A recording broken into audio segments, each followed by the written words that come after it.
अस्सलाम वालेकुम नाज़रीन, आप देख रहे हैं प्रोग्राम खबर ये है। मैं हूँ शाज़िया ज़ीशान। प्रोग्राम में मेरे साथ है सईद काजी और इस्लामाबाद से हमारे साथ है रऊफ क्लासर साहब।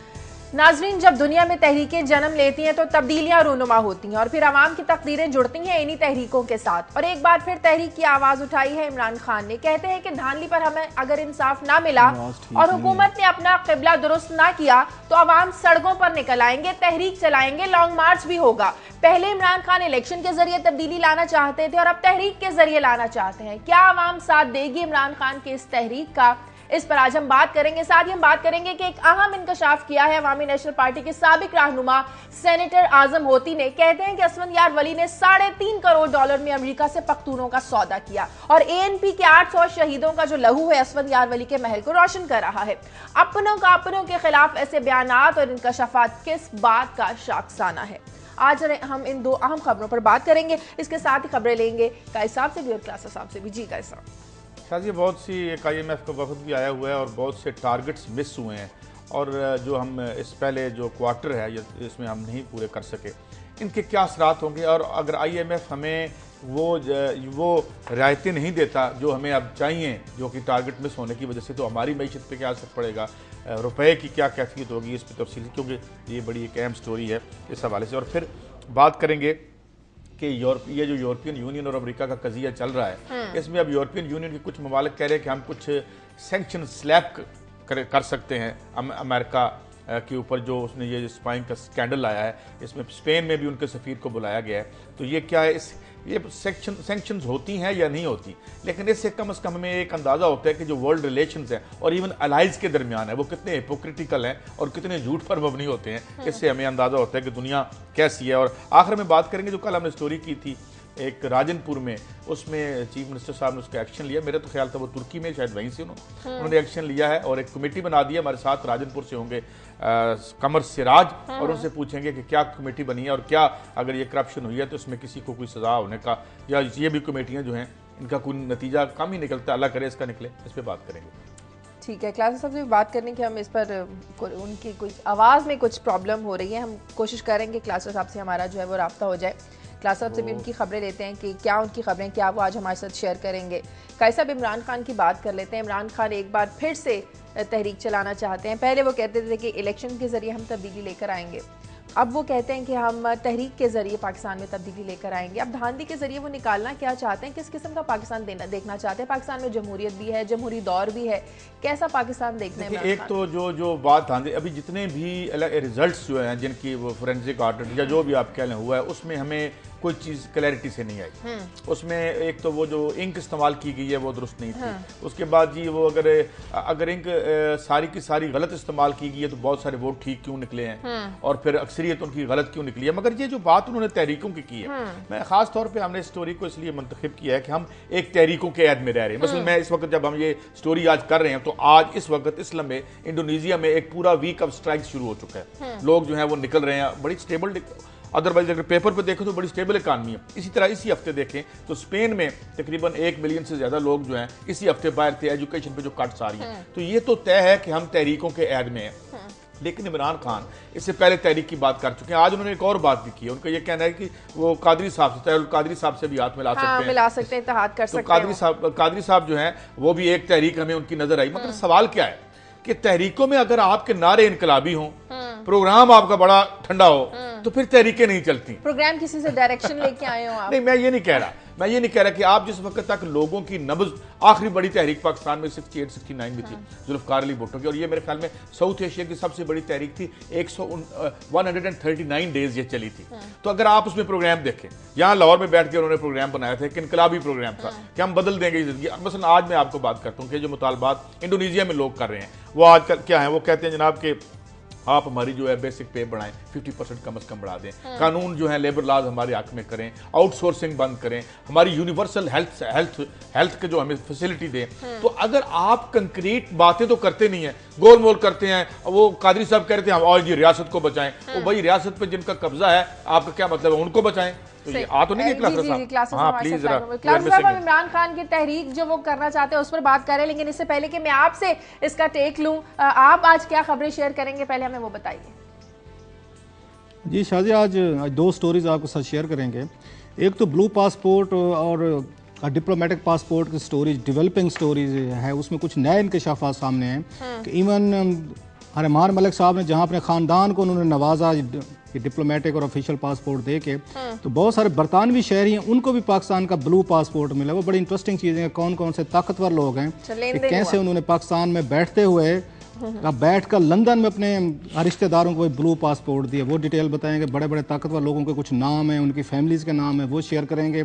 और जिन पे चौधरी निसार अली खान साहब फरमाते हैं अगर मैंने नाम बता दिए तो लोग सर पकड़ कर बैठ जाएंगे, और शायद इसलिए वो नहीं बता रहे थे। तो कुछ नाम आज हमारी बड़ी ख्वाहिश है, हमारी बड़ी ख्वाहिश है कि हम अपना सर पकड़ें, हम अपना सर पकड़ना चाहते हैं। जी बिल्कुल। हाँ, चौधरी निसार अली खान साहब बचाना चाहते हैं जहमत से, इसलिए वो उसके ऊपर फाइल के ऊपर बैठे हुए हैं कि ये नाम किसी को नहीं पता चलने चाहिए, हाँ, कि किन किन लोगों ने यहाँ पे इस मुल्क का जो एक हशर कर दिया है। तो ये स्टोरी बताएंगे आपके साथ। और दूसरी ये आज सेनेट में एक बिल आने वाला है, उसकी तवक्को की जा रही है, आज के एजेंडे पे शायद वो शामिल है, लेकिन उसकी कापी में लेके आऊँ बिल की। वो इंफॉर्मेशन एक्सेस का बिल है कि आपको इतला तक रसाई का बिल है। हमने पहले भी इस पर स्टोरी की हुई है।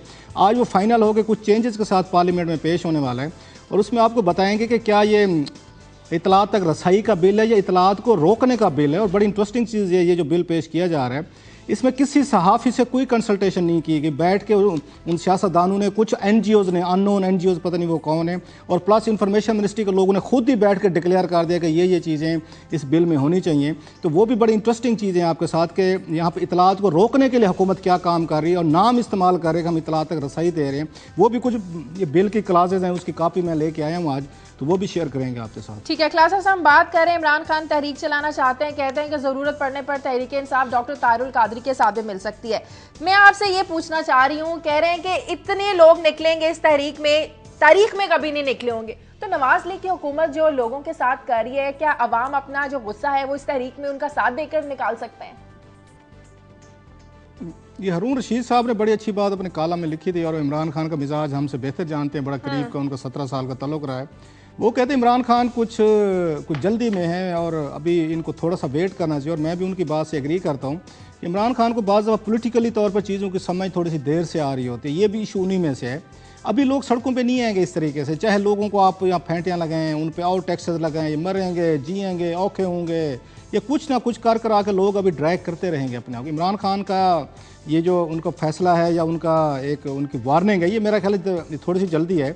कुछ 6 महीने 1 साल लोगों को मजीद तंग होने दें, लोग अभी सड़क पे नहीं आएंगे। कोशिश करके मौजूदा सूरत से फायदा नहीं उठाना चाह रहे, हुकूमत महंगाई कर रही है, तवानाई का बहरान है, टैक्सेस इतने ज्यादा लग रहे हैं, तो इस सूरत से लगता है वो फायदा उठाना चाह रहे हैं।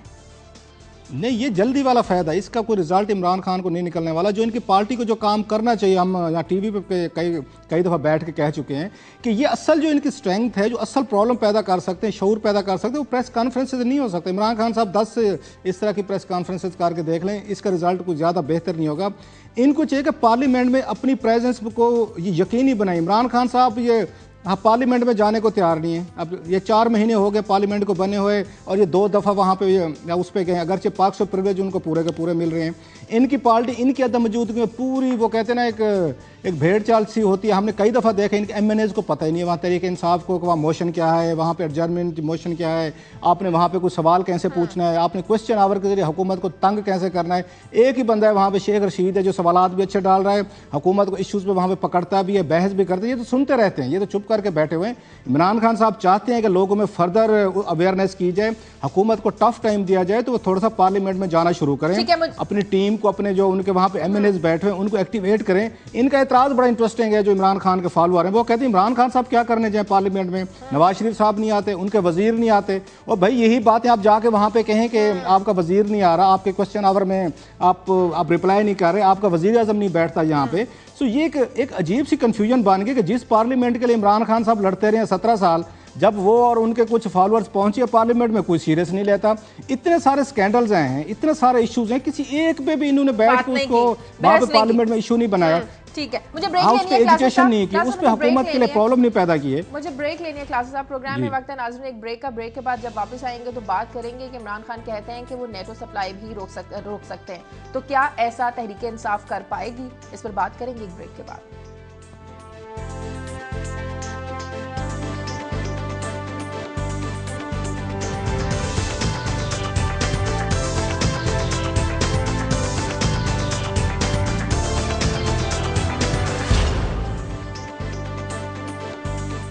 के बाद खुश आमदीद। काजी साहब, वफाक की मर्जी के बगैर इमरान खान रोक सकते हैं नेटो सप्लाई? मेरे ख्याल में मुश्किल होगा। और सराजुल हक साहब का आज बयान भी एक छपा हुआ है कि वो उन्होंने तो अपने चीफ मिनिस्टर के ज़िम्मे में बात की है कि जी पब्लिक कंजम्पशन के लिए था। लेकिन बात यह है कि जिस तरह अभी क्लासर साहब भी बात कर रहे थे, एक बड़ी इंपॉर्टेंट बात की क्लासर साहब। एक तो ये कि इस पिछले 5 साल और अब ये अगला जो दौर है, इसमें ना जो एक इफेक्टिविटी है ये पार्लियामेंट की ना, that has been put to test कि भाई ये किस हद तक लोगों के मसाइल डिलीवर कर सकती है।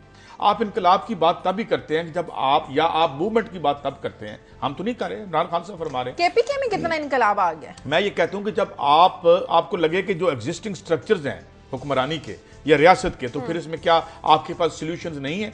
एक बात तो ये। और दूसरी बात जो मैंने पहले अर्ज की थी कि जब आपने मूवमेंट चलानी है तो आपका लोगों की नब्ज पे हाथ होना चाहिए ना। आप कैसे चलाएंगे मूवमेंट, कैसे आप लोगों को मोबिलाइज करके बाहर लाएंगे? आप उनकी क्या बात करेंगे? मिसाल के तौर पे पहले यहाँ एक नारा था जी जमहूरियत बाल की, जमहूरियत बाल कर दी हमने। अब जमहूरियत बाल किसकी हो गई है? वो जितने जो 200-250-300-400 लोग हैं उनका आवाम से बराह रास्त तबकाती तौर पर तो कोई ताल्लुक नहीं है ना।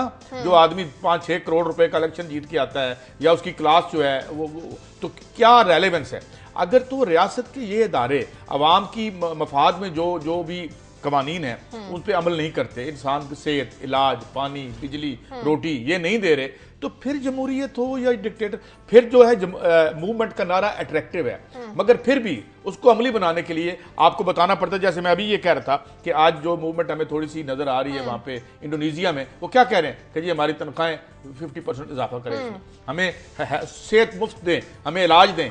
तो अगर आप ये नारे नहीं देते और आप ये समझते हैं कि जी ट्रिकल डाउन मैशत की तरह आएगी, जमहूरियत चलेगी, उसके बाद जनाब वो जिस तरह एक पुराना लतीफा होता था ना कि मैंने आपके पैसे देने का बंदोबस्त कर लिया है, मैं घर के बाहर कीकर लगाऊंगा, उसमें से कांटे निकलेंगे, नीचे से रुई के भरे हुए वो ऊंट गुजरेंगे और मैं वो रुई जो है निकाल के बेचूंगा जो आपके पैसे वापस कर। तो ये 70 साल 100 साल मंसूबा लोग क्लासर साहब पूरे पाकिस्तान में अमन की बात करने की बजाय एक मिसाल कायम नहीं करनी चाहिए तहरीक इंसाफ को? इमरान खान को पहले केपीके में, पहले आप वहां पर हम बात तब्दीली लेकर आए, फिर पूरे पाकिस्तान में तब्दीली की बात करने के काबिल हो आप? मेरा ख्याल है कि ये वही स्टोरी हमें रिपीट होती नज़र आ रही है जो शहबाज शरीफ साहब और पीपल्स पार्टी के दौर में थी, कि जो भी खराबी थी आपको याद होगा उस वक्त यहाँ पे फेडरल हुकूमत के खाते में डाली जाती थी। वहाँ पे अगर वहाँ पे कोई बाथरूम में भी गिर जाता था, वहाँ पे ये पंजाब में तो कहा जाता फेडरल हुकूमत की यहाँ पे खराबी है। उसका नतीजा ये निकला कि लोग उन्हें वाकई यकीन करना शुरू कर दिया कि यहाँ पे फेडरल हुकूमत ही जिम्मेदार है तमाम मसाइल की। चाहे 18वीं तरमीम के बाद आप कह सकते 70-80% जो पावर्स हैं वो सारी की सारी वहाँ सूबों को मिल गई थी, डिवॉल्व हो गए, लॉ एंड ऑर्डर उनके पास चला गया, उनके पास नेम एनीथिंग, उसके बाद NFC के पैसे उनको ज़्यादा मिलना शुरू हो गए और अरबों रुपए के मजीद फंड्स उनको ट्रांसफर हुए, पावर्स ट्रांसफर हुए। लेकिन इसके बावजूद भी कुछ छोटा सा पत्ता भी हिल जाता था तो कहा जाता ये क्योंकि फेडरल हुकूमत में बैठे हुए हैं यहाँ पे, इनकी वजह से सारा कुछ गलत हो गया। और ऐसी मीडिया मैनेजमेंट थी उनकी कि लोगों को यकीन दिला दिया कि सारी खराबी जो फेडरेशन के साथ है। और इसमें कोई शक नहीं है, इसमें कोई शक नहीं है। यहाँ पे गिलानी साहब हूँ, राजा साहब हूँ या जरदारी साहब जो उनके करोनी उन्हें भी डट के माल कमाया। हाँ, करप्शन की हद तक ये सारे काम कर रहे थे पीपल्स पार्टी की हुकूमत, इसमें कोई शक नहीं। बड़े स्कैंडल्स हमने भी फैल किए, इन्होंने हमें बेरोजगार नहीं होने दिया। हम बड़े शुक्रगुजार हैं पीपल्स पार्टी के कि इन्होंने रोजाना बुनियाद पर कोई ना कोई स्कैंडल बनाया जिससे हमारी रोजी, हमारी दुकान खुली रही है।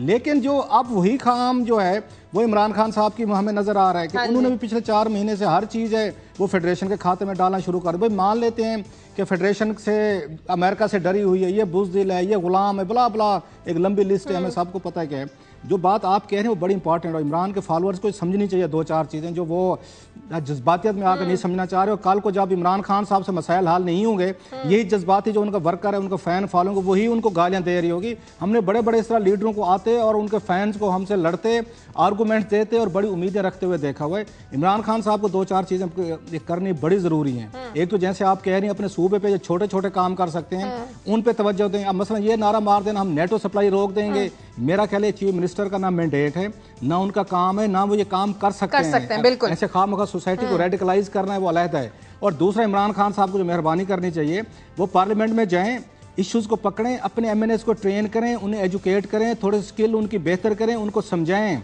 कि यहाँ पे कैसे आप हुकूमत के लिए टफ टाइम कर सकते हैं। अगर वो ये काम भी नहीं कर सकते, खुद तो जाते नहीं इमरान खान साहब, उन्हें और बड़े ज़रूरी काम होंगे, तो शेख रशीद साहब को कहें कि इनकी बैठ के स्कूलिंग शुरू करें, उनके क्लास लिया करें बैठ के, ये तरीके इंसाफ के MNAs की, कि आपने यहाँ पे कंडक्ट कैसे करना है, आपने क्वेश्चन कैसे रेज करने हैं, आपने हुकूमत के लिए स्कैंडल्स आ रहे हैं, स्टोरीज आ रही हैं, ये जो इश्यूज आ रहे हैं जिसकी काजी साहब अक्सर बात करते रहते हैं, IMF की या गुरु, इनको तो ये भी पता नहीं कि IMF के साथ कंडीशनलिटीज क्या तय हुई हैं, इनको तो ये भी पता नहीं है। हमने यहाँ पे लेटर्स दिखाए थे कि IMF को जो लेटर लिखा है इसहाक डार साहब ने, उन्होंने कैसे एंडोर्समेंट ली है ये PTI की और दूसरी जमातों की तमाम जमातें और हुकूमतें हमारे साथ मिली हुई हैं। ये तो उस इशू को भी हाउस में नहीं उठाने को तैयार, इसलिए इमरान खान साहब की प्रेस कॉन्फ्रेंस करना बड़ी अच्छी बात है, लेकिन मेरा ख्याल है वो शेख रशीद साहब की खिदमात हासिल करें, वो ट्यूटर लग जाए इनके PTI के MNAs को, इनको समझाएं, इनको बताएं कि हाउस के अंदर आपने कैसे इनको हुकूमत के लिए प्रॉब्लम पैदा करनी है। ठीक है क्लास साहब, एक कमेंट कर दूंगा, बस ये आपस में तालीम भी दें, अल्लाह ताला हम पे भी रहम करे और ये भी एक दूसरे पे रहम करे। अगर हालात यहाँ तक ही आ गए हैं तो आगे बढ़ते हैं। क्लास साहब, एक दूसरे पे रहम करते हैं, वो तो कर ही रहे हैं, दूसरे पे रहम करते हैं, लोगों पे नहीं रहम होता इनसे, कर ही रहे हैं। क्लास आगे बढ़ते हैं, क्लास साहब आगे बढ़ते हैं। अगली खबर भी हमारी खैबर पख्तूनख्वा से ही जुड़ी है। अवामी नेशनल पार्टी के साबिक रहनुमा सेनेटर आजम मोती ने इल्ज़ाम लगाया है अपनी ही पार्टी पर कि असफन यार वली और अफरा सयाब खटक ने पिछले 5 सालों में डॉलर्स लेकर, करोड़ों डॉलर्स लेकर पख्तूनों का जो है वो सौदा किया।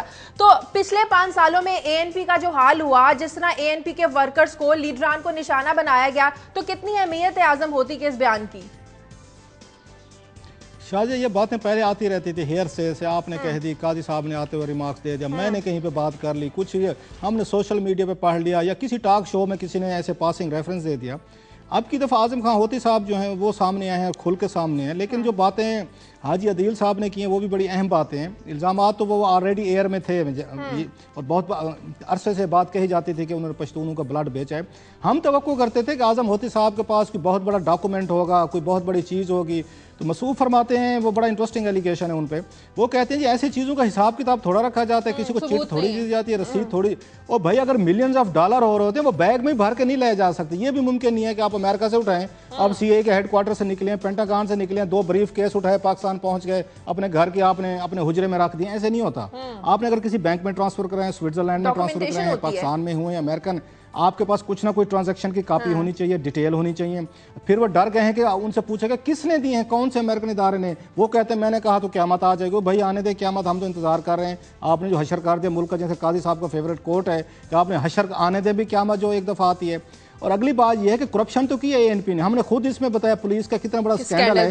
ANP जो असल चीज़ है उस पर नहीं आते, आजम खान होती साहब उस पर नहीं आएंगे कि अमीर हैदर खान ने जो है उनके रिश्तेदार हैं, उन्होंने वजीर आला होते हुए 4 अरब रुपए का जो स्कैंडल आया था पुलिस का, इन्होंने वहाँ पे वेपन्स और इनके बुलेट प्रूफ ये जैकेट्स खरीदे, 1 बिलियन रुपीज़ की जो इन्होंने करप्शन की थी अमीर हैदर खान होती के ये खानदान ने, और दुबई में ट्रांजैक्शन करवाई गई थी, पैसे लिए गए थे, उस पर तो बात ये करते नहीं है क्योंकि उसका एविडेंस मौजूद है, उसकी बैंक ट्रांजैक्शन मौजूद हैं, उसके गवाह मौजूद हैं, उसके वादा माफ गवाह मौजूद हैं, जिसने दिए लिए वो सब मानते हैं कि हमने 1 अरब रुपए के, और वो भी डॉलरों में पेमेंट की है। और जिसने वहाँ पे क्लियरेंस की थी उसने अपने खानदान को हज करवाने के लिए 30 लाख रुपए भी लिए उस डीलर से या कंट्रैक्टर से। So it's a very tricky situation कि जब वो पावर से चले गए हैं, चीजें हट गई हैं, तो फिर आप इस तरह का बिल्कुल इसमें एक तो बात देखिए, एक तो बड़ी विजिबल बात, ये बिल्कुल क्लास साहब ने ठीक कहा कि उन्होंने कल, मैंने सारी प्रेस कॉन्फ्रेंस सुनी, लेकिन ये इल्जाम सबसे पहले अल्ताफ हुसैन साहब ने लगाया था। इस इल्जाम की बाज़गश्त और हल्कों से भी आई थी जब ये दोनों हजरात गए थे और उन्होंने बताया कि 10 दिन से रब्ता नहीं हो सका, दिस एंड दैट। लेकिन एक बात तो बड़ी वाज़ेह है, देखिए ना, इस मुल्क में 2 मैशतें चलती हैं, एक है वो वोट देने वाले की मैशत है, एक वोट लेने वाले की मैशत है। इनका रहन सहन देखें, आप इनके घर देखें, अभी वो मलाइशिया की प्रॉपर्टी की बात करें, इसकी बाज़गश्त पहले सुनी जा चुकी है, कोई सिंगापुर का नाम ले रहा है। एक तो ये कि he should be taken to task by the ANP leadership कि भाई जी साबित करें या वो हमें बताएं। लेकिन एक बात आप सामने नजर आती है आपको कि मुल्क में 2 मैशतें राइज हैं भाई। एक मैशत तो है कि एक ऑब्सीन जो अमाउंट्स ऑफ वेल्थ हमें नजर आते हैं, वल्गर शो ऑफ वेल्थ नजर आता है इनकी जिंदगी में, 2-2, 4-4 करोड़ की ये गाड़ियों पे बैठे हुए हैं। आम आदमी जो है वो रोटी से वो, तो ये क्या है, एक इकोनॉमिक कंडीशन है, पाकिस्तान एक मुल्क है ना, उसकी एक मैशत है, एक निजाम है। तो ये क्यों है कि जो चोजन फ्यू आपको रूल करने वाले हैं उनका अगर आप तर्ज जिंदगी देखें, उनके ट्रैवलिंग देखें, 2-2 लाख रुपए का तो आजकल टिकट है। अच्छा, अब ये क्या है? अब इसका एक सोर्स ऑफ वेल्थ हमें बताया जाए। एक तो हमें ये बताया जाए, और दूसरी ये कि ये जो इल्जाम लगाया गया है, या तो फिर वो लेके जाएं उनको होती साहब को अदालत में कि जनाब आप ये करें साबित हम पे, और अगर आप साबित नहीं करते तो हम तो मशकूक रहेंगे। आधे लोग होती साहब को ठीक समझेंगे, आधे लोग इनको ठीक समझेंगे। बिल्कुल। एक कॉलर है इस्लामाबाद से। हेलो जी, अस्सलाम वालेकुम। मुझे क्लासा साहब वकाल साहब से बात करनी जी कीजिए। प्लीज बोलिए। अच्छा, मैं रात को प्रोग्राम देख रहा था मुबश्शिर लुकमान साहब का, तो उन्होंने एक बड़ी अच्छी बात की। उन्होंने कहा कि कहते हैं अपना जो हम हर वक्त बैशिंग तो करते रहते हैं इनकी सियासतदानों की, लेकिन हम मीडिया हाउसेस के जो मालकान हैं उनके बारे में क्यों नहीं बात करते, उनकी करप्शन को क्यों नहीं खुल के सामने लेकर आते। कभी आप, मैं एक्सपेक्ट करता हूँ आप दोनों से कि आप उनके बारे में भी एक दिन प्रोग्राम जरूर करेंगे। बहुत शुक्रिया। नहीं, एक बात तो सवाल ये है कि आपने खुद ही पॉइंट आउट कर दिया, फिर आप खुद ये कह रहे हैं कि मीडिया मालकान के बारे में मुबश्शिर लुकमान साहब ने बात की। तो मेरा ख्याल है कोई ऐसा चंदा सेंसर नहीं है, अगर कोई ऐसी चीज सामने आती है तो वो खुद रहती है। और मुबश्शिर साहब तो आजकल कर ही रहे हैं ऐसी बात। क्लास साहब आप कहेंगे कुछ इस पे? काश साहब ने ठीक है। दूसरी बात है कि आखिर हमारे कॉलर भाई को कहां से पता चला है कि करप्शन हो रही है। जरूरी नहीं है कि पाकिस्तान के तमाम जो ग्रुप्स हैं जिसके पास जो इन्फॉर्मेशन आती है, डॉक्यूमेंट्स आते हैं, वो शेयर करता है। हमारे पास जो डॉक्यूमेंट्स आते हैं, अगर हमारे इस भाई के पास कोई है तो वो शेयर करें, की बात को कोट कर रहे हैं। मैं उसी की बात कर रहा हूँ। आपने जो बात की थी, कर रहा है क्लासर साहब, ये जो केस आया था जिसमें जर्नलिस्टों के हवाले से नाम भी छपे, अखबारों में नाम छपे कि कौन होटल में ठहरा, इवन उसके नाम छपे, इसके अलावा किसने क्या पैसे लिए, सुप्रीम कोर्ट भी बुलाती रही लोगों को। तो मेरे ख्याल में या शायद कम आया हो, मैं भी, आप क्या कहेंगे? नहीं, मैं ये कह रहा हूं कि जहां पर ये इन्फॉर्मेशन किसके जरिए पहुंची है उन तक, मीडिया के जरिए पहुंचे। अब 40 यहाँ पे चैनल्स हैं जिसके पास जो कुछ आ रहा होता है और उनको मिल रहा होता है। बाज़ दफ़ा आपस के इंटरनल फाइट्स हैं, इंटरनल इश्यूज हैं, वो एक लंबी कहानी। काजी साहब आपको भी पता होगा कि उसमें क्या क्या इंटरेस्ट आ रहे होते हैं, नहीं आ रहे होते हैं, नए चैनल आ रहे हैं, पुराने आ रहे हैं, वो एक लंबी फाइट शुरू हो जाती है। अच्छी चीज़ ये है कि चैनल्स बैठ के अब उन पर डिबेट करते हैं। मुबश्शिर लुकमान साहब कर रहे हैं, अच्छा कर रहे हैं, लोग देख रहे हैं और एजुकेट हो रहे हैं। और जरूरी नहीं है कि जो एक्सेस, जो इन्फॉर्मेशन उन तक हो सकती है बाज़ दफ़ा, वो हमारे पास भी हो। हमारे पास जो इन्फॉर्मेशन आती हो सकता है उनके पास ना हो। इस तरह चलता है। इसका मकसद हरगिज़ ये नहीं हो रहा कि हम कवर अप कर रहे हैं, दूसरे उसको एक्सपोज कर रहे हैं। ठीक है नाज़रीन, प्रोग्राम में वक्त एक ब्रेक का, ब्रेक के बाद वापस आते हैं।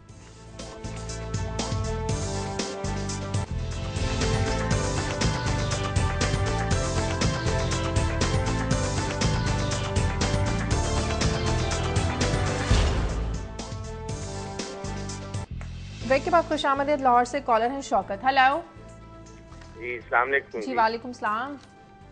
मैं रऊफ क्लासर साहब से, आप सब अपने सुनने वालों से एक बात कहना चाहता हूँ कि जो हमारे जितने भी सियासी लीडर हैं ना, ये जितनी बातें करते हैं, गिरेबां चाक कर लेने से दीवाना तो नहीं बन जाता। ये लोग ऐसे ही हमारे एक दूसरे पे इल्जाम लगा के हमें इन बातों में उलझा के हमें असल मसाइल से ना दूर कर रहे हैं, और ना हमारे ये मसले हल करेंगे, ना कर सकते हैं। शहबाज शरीफ साहब थे, वो भी ऐसे ही कहते थे। अब उनकी जगह पे बिलावल भुट्टो ने वो काम शुरू कर दिया जो शहबाज शरीफ साहब करते थे।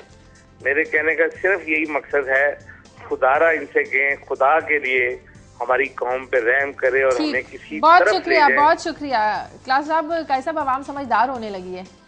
नहीं, वो ठीक कहते हैं कि ज़ाहिर डेस्परेशन है लोगों की on the part of people, और चूंकि कोई सोल्यूशन चीज़ों के नज़र नहीं आ रहे लोगों को, और आए दिन महंगाई और ये परेशानी। जी, महंगाई की बात कर रहे हैं, महंगाई की बात पाकिस्तान तो ये है कि जैसे बिल्कुल ऐसे ही हम पेश होते हैं। अब जैसे किसी अदालत में पेश होना होता है, IMF आ चुका है और उन्होंने जो हमें टारगेट्स दिए थे उसमें 2 टारगेट्स हम उनसे कह रहे हैं रिवाइज कर दें। एक तो टारगेट कर दें जी कि हमारा लोन बढ़ा दें, क्योंकि 2.2 बिलियन आपने देना है और हमने जो आपको अदा करना है आपसे ही कर्ज लेके वो 3 बिलियन का है, तो 1 बिलियन का वो फर्क आ रहा है। दूसरा उन्होंने जो हमें टारगेट दिया था कि जी आपके सितंबर एंड तक जो आपके फॉरेन एक्सचेंज रिजर्व होने चाहिए वो 5.6 बिलियन होने चाहिए, वो ऐसे नहीं हुए, वो 4.8 बिलियन थे बाई एंड सितंबर, और 14 अक्टूबर को वो रह गए हैं इससे भी कम, गोया 4.086 बिलियन डॉलर रह गए। It's a very serious condition. अब अगर वो रिवाइज नहीं करते तो हमें अपनी जो बैलेंस ऑफ पेमेंट है और जो हमने अदायगियां करनी है उसके लिए हमें मैसिव डीवैल्यूएशन करनी पड़ेगी। रुपया जिस तरह पहले गिरा और यहाँ पे एक पैनिक फैल गया था, तो ये अगर ये 2 हमें वो एडजस्ट नहीं करते तो ये जो मैशत का माज है अभी तक हम इंतजार कर रहे हैं, और जो इकोनॉमिक मैनेजर्स हैं वो हमें ये कह रहे हैं जी अगले मार्च तक तो मामलात ऐसे ही चलेंगे, फिर कुछ बेहतर होने शुरू हो जाएंगे। लेकिन अगर रुपया फिर से डीवैल्यू खुदा न खास्ता होता है तो हम जानते हैं कि 1 रुपया उसकी डिवैल्यूएशन से 65 अरब रुपया तो आपका फ़र्क पड़ जाता है सिर्फ आपके जो आपने डेट सर्विसिंग करनी होती है। तो ये कोई बड़े काबिल रश्क फिगर नहीं है और अल्टीमेटली फैसला यही, मजीद शराइत लेकर आए हैं, ये फैसला यही करेंगे। आपकी सियासत को जो डिक्टेट करेगी वो आपकी इकॉनमी ही करेगी। अगर ये सही ना हुआ तो बाकी बयान तो चलते रहते हैं। क्लासर साहब से टेक ले लें फिर आगे चलते हैं। जी क्लासर साहब। काज साहब की बातें ठीक है कि बहुत सारे हमारे जो रूलिंग एलीट है ये जाके वहाँ से ये IMF से चीज़ें तय तो कर आती है, लोगों को चीखें जो निकलवानी थी वो निकल गई हैं। और अभी मज़ीद जो इनका तय हुआ है, जो मैं कहता रहता हूँ किसी वक्त मेरी सुस्ती समझ लें माजरत के साथ, कि वो पेपर पूरा दिखाना है। अभी जो मेरे पास पड़ा हुआ है, हर दफ़ा कोई और स्टोरी आ जाती है और हम उस तरफ चल पड़ते हैं, कि पूरा डॉक्यूमेंट दिखाना है इसी स्क्रीन पे कि क्या क्या कुछ तय करके आए हैं हमारे ऑनरेबल इसाक डार साहब हैं। लोगों का भी चीखें निकलनी बाकी हैं। 2014 जून आने दें, उस जून तक इन्होंने बहुत कुछ तय किया हुआ है। अभी लाखों लोगों ने बेरोजगार होना है। ये तो सिंपली आप पे महंगाई का बोझ पड़ा है, आपको टैक्सेस बढ़ाए गए हैं, पेट्रोल बढ़ा दिए गए हैं, बला बला। अभी लाखों लोगों को बेरोजगार होना है। अभी सब्र करें, अभी दिल्ली वो कहते हैं हनूज दूर अस्त, अभी अगले 6 महीने में बहुत कुछ होने वाला है। और काजी साहब के पास बड़ी बंद हो जाएंगी, सनतें बंद हो जाएंगी, ज़ाहिर है लोग तो ऐसे बेरोजगार होंगे ना। नहीं, बंद से मुराद है प्राइवेटाइज करने वाले, बेचने वाले, अपने क्रोनीज को, ये अपने फ्रंटमैन को माल बिकने वाला है। ये तैयार रहे हैं आप, ये सारी चीजें तय करके IMF के साथ। अभी से बंदे भी ढूंढ लिए गए, अभी से फ्रंटमैन दुबई, लंदन, UK, वो सारे की सारी पार्टी तैयार हैं। बड़ा आसान नहीं होगा, कुछ अर्सा इंतजार करें, 6 महीने की बात है। आगे बढ़ते हैं। क्लास साहब, इंकशाफात क्या मजीद किए हैं? ब्लू और डिप्लोमेटिक जो पासपोर्ट स्कैंडल था, क्या मजीद इंकशाफात हुए हैं इसमें? ये जो ये स्कैंडल सामने आया था कि यहाँ पे ब्लू, जिसको ऑफिशियल या उसको गवर्नमेंट पासपोर्ट कहा जा सकता है, और रेड पासपोर्ट जो है डिप्लोमेटिक जो हैं, और इसको रेड उसका भी नाम दिया जाए। यहाँ पे मिनिस्ट्री ऑफ इंटीरियर के लोग इसको अब ये कहना शुरू हो गए हैं कि ये रेड गेट स्कैंडल है, जिस ये बड़े पैमाने पे रेड पासपोर्ट जारी किए गए हैं।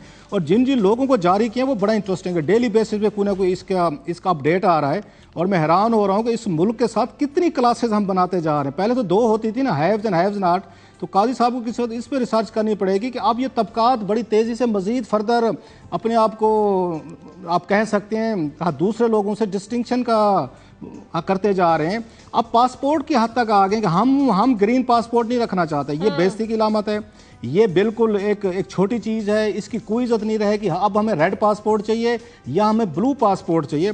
और जो चौधरी साहब, जो मैं पहले अपने इंट्रो में बता रहा था कि वो नाम बताने को तैयार नहीं है जी। 2000 लोगों को चौधरी निसार अली खान ने नाम बता दिए, तो कहते हैं पूरा मुल्क जो है सर पकड़ के बैठ जाएगा। आज पकड़वाते हैं सर कुछ पाकिस्तान के लोगों से। चौधरी साहब तो तैयार नहीं है नाम बताने को, तो काजी साहब और आप तैयार रहें, आपने सर पकड़ने हैं कि कुछ नाम मैं निकलवा के ले आए हैं। उनमें से ऐसा चोरी हम करते रहेंगे जहां से कुछ हमारे नाम हाथ चढ़ते रहेंगे और पूरे 2000 नाम शेयर करेंगे। आज कुछ बड़े बड़े नाम मैं ले आया हूं। और इसमें इंटरेस्टिंग चीज़ जो है कि इस मुल्क के 30 के करीब लोग जो हैं जिनका ताल्लुक नहीं है हुकूमत पाकिस्तान से डायरेक्ट, उनके बीवी बच्चे जो हैं, ये बड़े बड़े लोगों को, उनको VIP डिक्लेयर करके 10-10 साल के लिए ब्लू पासपोर्ट दिए गए हैं। अच्छा। और आपको बड़ी मजे की बात बताओ, ब्लू पासपोर्ट 10 साल के लिए जारी ही नहीं हो सकता। ये मिल ही नहीं सकता 10 साल के लिए। मैनुअल में इसकी रिक्वायरमेंट है, लेकिन उन्होंने शेर के बच्चे जो हैं हमारे रहमान मलिक साहब, उन्होंने वो जारी, सबसे जो बड़ा नेक काम किया रहमान मलिक साहब ने, उन्होंने अपने बीवी बच्चों को उन्होंने जारी किया कि पहले तो मेरे अपने टब्बर को देना, अपना टब्बर अपना घर भरना चाहिए। सबसे पहले उन्होंने अपने आप को दिया, अपनी बेगम साहिबा को दिया। एक बेटा लंदन में पढ़ता है, उसका बाकायदा लंदन का एड्रेस है, उनका नाम है उमर रहमान मलिक, वो लंदन में रहते हैं वहाँ पे। उनको लंदन के एड्रेस पे भिजवाया गया बनवा के अब बरखुरदार आप क्या याद करेंगे, ये पासपोर्ट लें, ब्लू पासपोर्ट लें और अयाशी फरमाएं। और साथ में जो उन्होंने अपने जो उनके भाई हैं, उनकी भाभियाँ हैं, बच्चे हैं, उनको इशू करवाए हैं। अच्छा, डिप्लोमेटिक पासपोर्ट की कहानी बड़ी ज़बरदस्त है। इसमें हमारे, आपको याद होगा, सलमान फ़ारूकी साहब जो हैं और उनकी मिसेस जो हैं, वो वहाँ पे सेक्रेटरी थे उसमें ऐवान सदर में। उन्होंने 10 साल के लिए डिप्लोमेटिक पासपोर्ट अपनी और अपनी बेगम के लिए बनवाया सलमान फ़ारूकी साहब ने। लेकिन अगेन पाकिस्तान के वज़ीर-ए-आज़म सदर को 5 साल के लिए मिल सकता है डिप्लोमेटिक पासपोर्ट, और उन्होंने सलमान फ़ारूकी साहब और उनकी बेगम ने 10 साल के लिए जारी करवाया। जो करने आप कर लें। अगला नाम सुने कि फेडरल पब्लिक सर्विस कमीशन के चेयरमैन आसिफ हजाज साहब हैं, या मलिक आसिफ हजाज साहब, बड़ा नाम है जी उनका, वो भी सेक्रेटरी रहे हैं ऐवान सदर में। उन मसूफ ने भी अपने आप को ये डिप्लोमेटिक पासपोर्ट दिया। उन्होंने कहा मेरी बेगम को भी दें, 10 साल के लिए उन्होंने भी ले लिया है और डिप्लोमेटिक पासपोर्ट ले लिया। जिनका ताल्लुक नहीं है डिप्लोमेटिक वर्ल्ड से, वो चेयरमैन पब्लिक या कमीशन लगे हुए हैं। उन्होंने फ्यूचर की ब्यूरोक्रेसी हमें सेलेक्ट करके देनी है। और मसूफ ने इतना बड़ा काम किया है उन्होंने, आसिफ हजाज मलिक साहब ने, कि कानून में इजाज़त ही नहीं है, प्रोविजन भी नहीं है। और जिन्होंने कल को हमें कानून पे ये कस्टोडियन ऑफ लॉ हमें पैदा करके देने हैं, चेयरमैन साहब वो लेके गए। अच्छा, इसमें ऐसे फिरदौस आशिक अवान साहब हैं, वो ले गए हैं 10 साल के लिए ब्लू पासपोर्ट ले गए फिरदौस आशिक अवान साहबा। अच्छा, इसके बाद यहाँ प्रिंसिपल सेक्रेटरी साहब थे, अयूब काजी साहब थे, बड़े ऑनरेबल आदमी हैं ये, उनका राजा परवेज अशरफ साहब के, उन्होंने अपने लिए भी लिए हैं, अपनी बेगम साहबा के भी लिए हैं, अपने बच्चों के लिए भी लिए हैं कि ब्लू पासपोर्ट दें, और 10-10 साल के लिए। अच्छा, आप इसमें लिस्ट अच्छी खासी लंबी है, मैं आपको मेन नाम बता रहा हूँ। एक और बड़ा इंटरेस्टिंग केस है, जहर शाह साहब हैं, ये मर्दान के हैं, ये मिनिस्ट्री ऑफ इंटीरियर में डिप्टी सेक्रेटरी थे मसूफ। उन्होंने अपने आप को भी जारी करवाए, उसके बाद उन्होंने कहा जी कि मेरे बच्चे हैं, आयशा जहर हैं, उनको भी करें, उसके बाद फातिमा जहर हैं, उनको भी करें, और कलसूम जहर हैं, उनको भी करें। 10-10 साल के लिए अपने लिए भी लिए, अपने बच्चों के लिए भी लिए, इसमें बड़ा उनके लिए भी लेते रहे।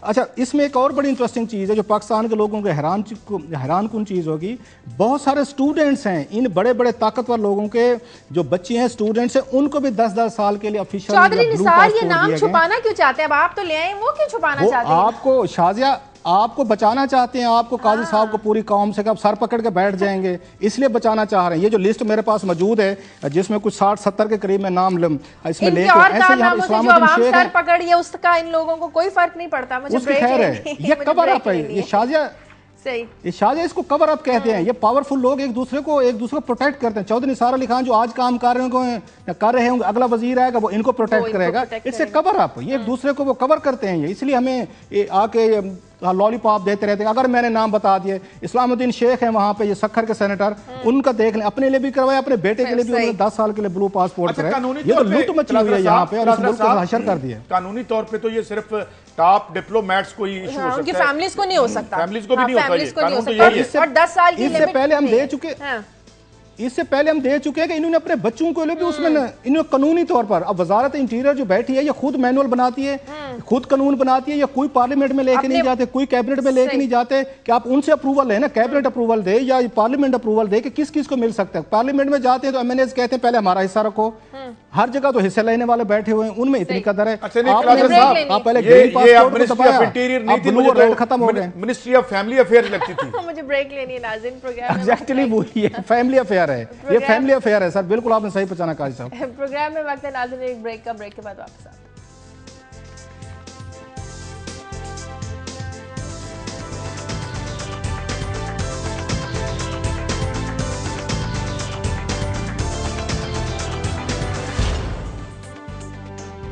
ब्रेक के बाद खुशामदीद का सब सीएम ने क्या एक्शन लिया राजनपुर? कल हमने स्टोरी की थी ये राजनपुर से, ये जो है दानिश स्कूल है, तो उस पर बड़ा प्रॉम्प्ट एक्शन हुआ। आज मुझे रात को मैं फ़ोन भी कर रहा था, शायद हमारे साथ हों कमर। हाँ बताइएगा क्या एक्शन हुआ है जरा जल्दी से हमें।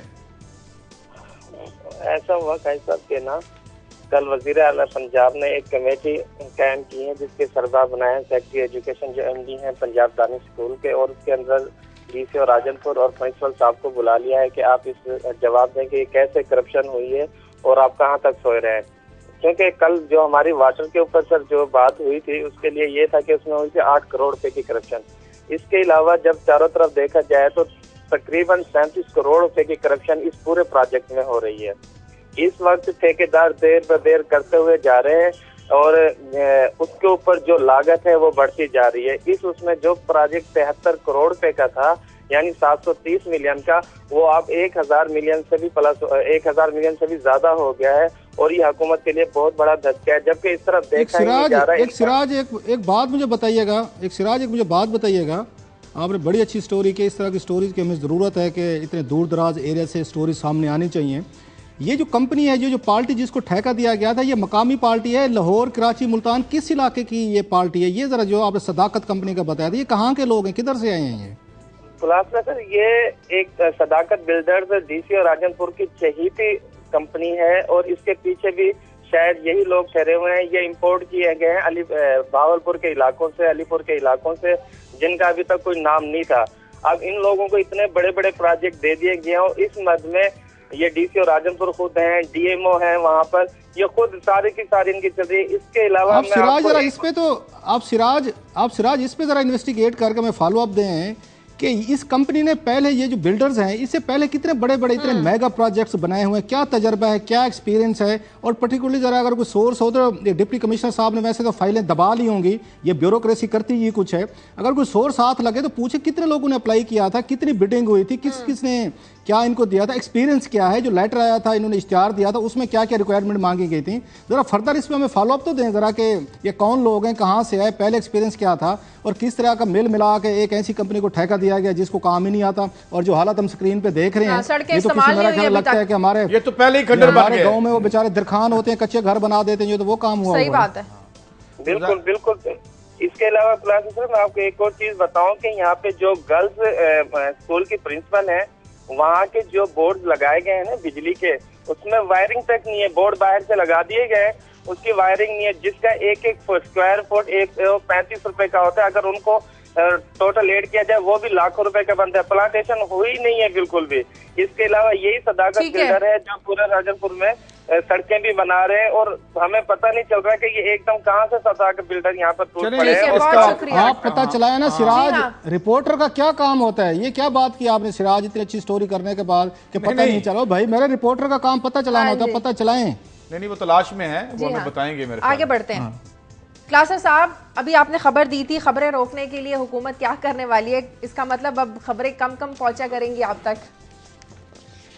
बड़ा एक और आज ड्रामा अनफोल्ड होने वाला है। सेनेट ऑफ पाकिस्तान में बड़े बड़े ऑनरेबल लोग बैठे हुए हैं, बात करते हुए मैं डर लगता है। आज एक तवक्को की जा रही है, बिल पेश होगा जिस बिल की कापी मेरे पास मौजूद है, एक्सेस टू इन्फॉर्मेशन बिल। और बड़े अरसे से इसका हम धूम सुन रहे थे जी, एक्सेस टू इन्फॉर्मेशन बिल आ रहा है, लोगों को इतलात तक रसाई होगी कि काजी साहब जाएं, आप जाएं, मैं जो 25-30 रुपया दें और जाके इतलात जो हमें इन्फॉर्मेशन लेनी है हम लेके आ जाएं।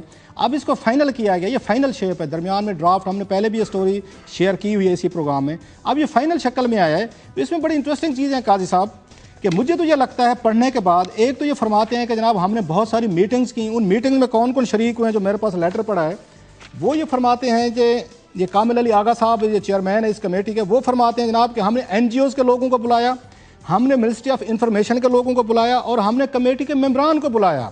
जिन लोगों को इन्फॉर्मेशन चाहिए, मसलन आपको चाहिए, मुझे चाहिए, सहाफ़ियों को चाहिए, किसी को नहीं बुलाया गया कि हजूर आपकी क्या रिक्वायरमेंट है, आप क्या चाहते हैं कि इस बिल में क्या क्या चीज़ें होने। आम शहरी जो है, ये NGOs कौन है भाई, ये NGOs मेरी कब से नुमाइंदा बन गई हैं कि वो रिप्रेजेंट करेंगी, और कौन सी NGOs हैं, क्या उनकी एक्सपर्टीज़ है, क्या उनका बैकग्राउंड है, वो कौन से अखबार चैनल चलाते हैं, उन्हें पता होना चाहिए कि रिपोर्टिंग क्या चीज़ होती है, इन्फॉर्मेशन कहाँ से लेनी है, किस इदारे से लेनी है। एक चीज़ डालकर उन्होंने सबको बेवकूफ़ बना दिया है। उसमें ये फरमाते हैं इन्फॉर्मेशन आपको क्या क्या मिल सकती है। काजी साहब, आपको अगर बोर्ड ऑफ गवर्नर के मेंबर के नाम चाहिए, उनको बायोडाटा चाहिए, किसी का टेलीफोन नंबर चाहिए, किसी के घर का एड्रेस चाहिए, ये चीज़ें आपको मिल सकती हैं। इनकी क्या क्या पॉलिसीज़ हैं, इनको TORs क्या होंगी वो आपको मिल सकती हैं। इनका मोटो क्या है किसी ऑर्गेनाइजेशन के, वो आपको मिल सकते हैं। वो नज़रिया पाकिस्तान जैसा जो ये लिख के लगा देते हैं हमारे मोटो क्या है। एक चीज़ बड़ी इंटरेस्टिंग डाल दें, जिसके बाद सारे का सारा बिल जो है ना, इसका कोई फ़ायदा नहीं है मेरा ख्याल है, इन्होंने इस पर कागज़ ज़ाय किए, आज उस पर बहस ज़ाय होगी। वो फरमाते हैं कि हुकूमत जो चाहे जिसको चाहे क्लासीफाइड डिक्लेयर कर दे। ज़रा काजी साहब गौर फरमाइएगा, हुकूमत जिस डॉक्यूमेंट को चाहे क्लासीफाइड कर दे उसके बाद ख़त्म। इसका मतलब ये हुआ है कि ये आपने डिस्क्रिशनरी पावर्स दे दी हैं एक सेक्शन ऑफिसर के हाथ में, वो बैठ के फैसला करेगा कि सर ये तो क्लासीफाइड हमने कर दिया, ये चीज़ नहीं ले सकते, इसको रहने ही दें। मैं वही कह रहा हूँ, ये इतलात तक रसाई का बिल नहीं है, ये इतलात तक रोकने का बिल है। और बड़ा हमारा मीडिया के लोग बाज दोस्त बड़े खुश हो रहे हैं, टपोलियाँ हम मार रहे हैं, हम बेहोश हुए हैं और उसको हम प्रमोट किए जा रहे हैं कि जनाब बहुत बड़ा बिल आ रहा है। सर इस बिल में उठा के देख लें, इसमें कोई काम की चीज़ नहीं है। इसमें इंपॉर्टेंट मीटिंग्स हैं, उनकी कोई आपको एक्सेस नहीं मिल सकती, कोई मिनट्स तक एक्सेस नहीं है, कोई आपको जो फैसले करेंगे उन तक एक्सेस नहीं है। मसला हम जो पासपोर्ट वाला स्कैंडल लेके आए हैं, ये नाम जो लाए हैं, आपका ख्याल है हमें मिल सकता है? ये डॉक्यूमेंट हमें कभी भी नहीं देंगे मिनिस्ट्री ऑफ ये इंटीरियर वाले, या आपने जो फैमिली अफेयर की अभी एक टर्म निकाली है इसकी मिनिस्ट्री ऑफ इंटीरियर के लिए। अच्छा, इसमें एक और बड़ी मज़े की चीज़ है काजी साहब, अगर अफसर आपको इनकार कर देता है जी मैं आपको इन्फॉर्मेशन नहीं देता 20 दिन के अंदर, आप फिर जाएंगे विफाकी मौसब के पास, उसके पास अपील करें। वो विफाकी मौसब 3-4 महीने वो लगाएगा, फिर देखेगा कि आपका राइट बनता है नहीं बनता, और विफाकी मौसब अगर कहे कि दें तो मिलेगी, नहीं कहेगा नहीं मिलेगी। सो ये वो प्रोसीजर ब्यूरोक्रेसी ने डाल दिया कि आपको भी खुश कर दिया है, हमें भी खुश कर दिया है, बिल भी आ गया, मेरे तो ख्याल नहीं होगा, कुछ नहीं मिलेगा।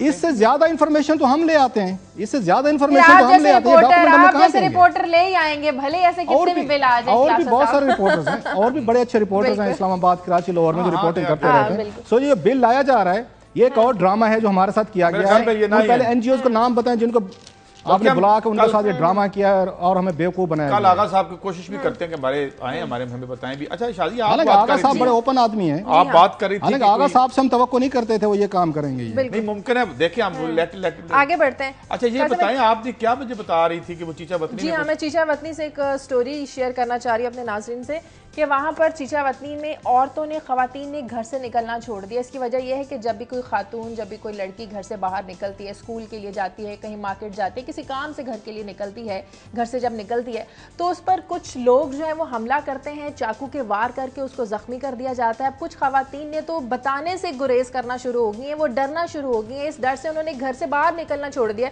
और पुलिस की ये हालत है, पुलिस अभी तक इस महीने सुराग नहीं लगा पाई। 1 महीने से ज़्यादा हो गया है कि इस तरह के वाक़यात चीचा वतनी में पेश आ रहे हैं। हमारे नुमाइंदे मलिक असद अब्बास हमारे साथ टेलीफोन लाइन पर मौजूद है, उनसे बात करते हैं। असद, ये बताएं कि ये कोई एक शख्स है, किसी गैंग का काम है, कोई गिरोह है, कौन है जो खवातीन पर इस तरह से हमले करके उन्हें जख्मी कर रहा है?